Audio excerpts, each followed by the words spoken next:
Welcome to Dream Speak English. In every video, we explore stories that bring English to life. Today's journey takes us into a quiet moment where silence itself begins to speak. Let's get started. There is a room at the end of a hallway.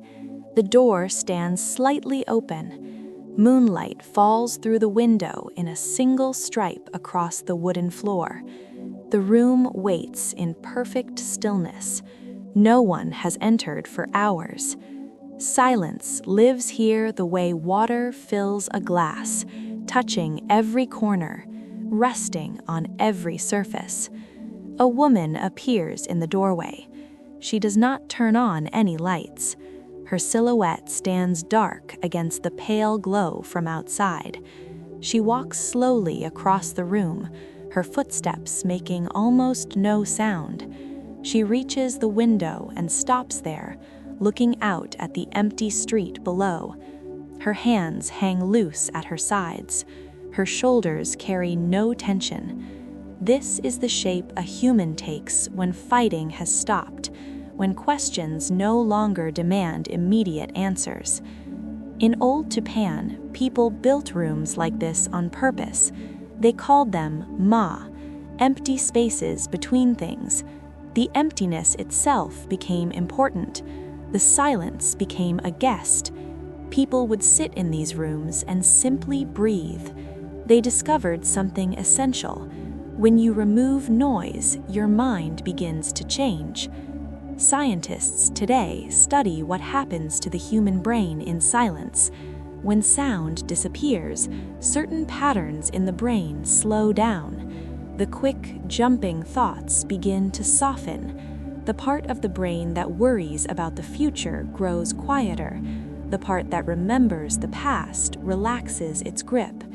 What remains feels clean, like winter air. This happens without effort. The silence does the work. The woman touches the cool glass of the window with her fingertips. The gesture looks like a greeting or a goodbye, or perhaps it simply means, I am here, present in this moment. Light from the moon catches the edge of her profile, the curve of her cheek, the line of her neck. Everything else remains in shadow. This balance of light and dark creates what artists call chiaroscuro, a word from Italian meaning light, dark. Renaissance painters used this technique to show the soul of a person. They understood that emotion lives in the borderland between brightness and shadow. Long shadows stretch across the floor. The moon has traveled further. Everything in the room has a double. The chair creates a dark twin on the wall. The bookshelf draws long lines toward the corner. Night shadows feel different from day shadows. They hold more mystery. They soften edges. In dim light, the eye cannot see every detail, so the brain fills in the gaps. This creates a dreamlike quality. The mind enters a state between waking and sleeping, between knowing and wondering. The woman moves away from the window. She walks to a chair and sits down, her posture upright but not rigid. She folds her hands in her lap. Her eyes close. When humans close their eyes in a quiet room, the remaining senses grow stronger. The feeling of air on skin becomes noticeable. The distant sound of wind outside seems closer. The smell of wood and dust fills the nose. With vision removed, the body returns to older ways of knowing the world. Research into sleep science shows why nighttime quiet matters. As darkness arrives, the human body produces a hormone called melatonin. This chemical tells every cell the day has ended. Now comes the time for rest. But melatonin needs help. It needs darkness and quiet. When bright lights and loud sounds continue into the night, the body cannot shift into its healing state. The woman sits completely still. Only her chest moves with breath. in and out, slow and steady. This rhythm matches the ancient rhythm of waves on a shore, of wind through grass, of a mother's heartbeat heard by a child before birth. These rhythms calm the nervous system. They tell the body, you are safe, you can rest now. Different cultures have different relationships with nighttime silence. In Nordic countries, people practice hygge, a special kind of cozy quiet.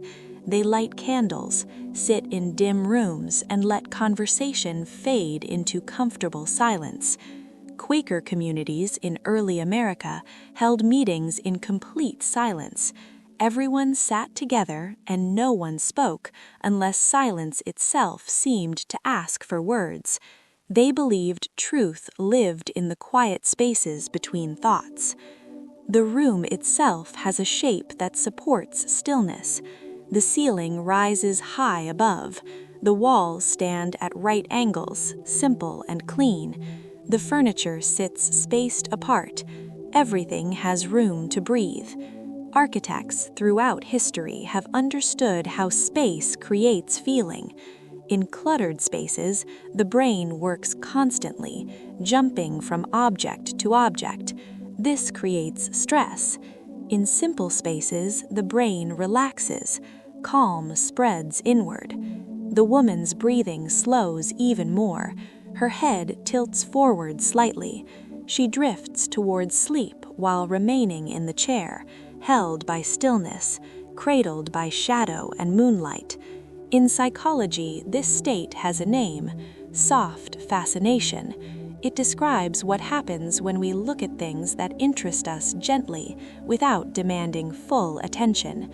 Watching clouds drift creates it. Observing fish swim creates it. Sitting in a quiet room and watching moonlight move creates it. This state allows the mind to rest while remaining aware. Time has passed. The moon has moved beyond the window's frame. The room now sits in deeper darkness. The woman curls into the chair, pulling her legs up, resting her head against the high back. Her breathing deepens into the rhythm of approaching sleep. The room wraps around her like a blanket made of shadow and silence. This moment completes a cycle that humans have repeated since the beginning. Day brings movement and light. Night brings stillness and rest. This alternation keeps the body healthy and the mind clear. When given darkness and quiet, the body knows what to do. Muscles release their tension. Thoughts that circled endlessly begin to spiral downward toward dreams.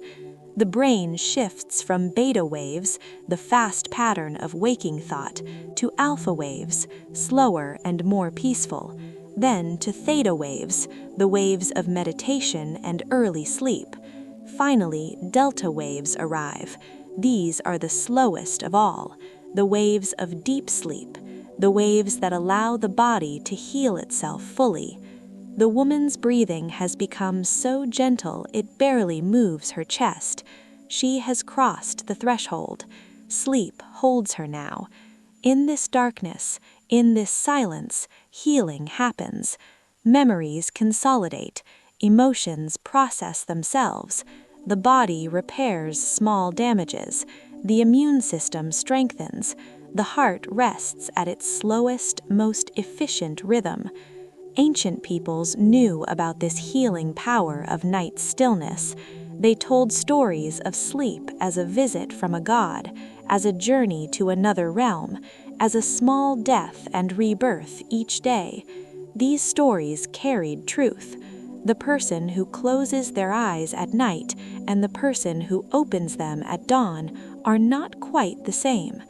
The room holds the sleeping woman gently. Shadows stand guard. Silence fills every corner.